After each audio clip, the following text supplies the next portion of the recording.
జరిగి పని చేయరా, ఒళ్ళు దగ్గర పెట్టుకొని చేయరా, నీట్గా ఉండాలి. నువ్వు మనసు ధైర్యంగా పెట్టుకొని మంచి చేయి.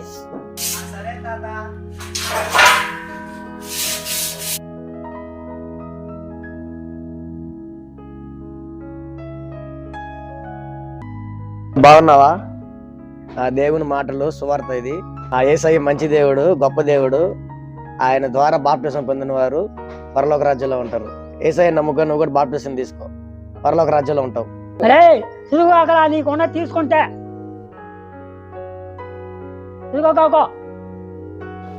అన్నా వద్దన్నా. సరే తమ్ముడు.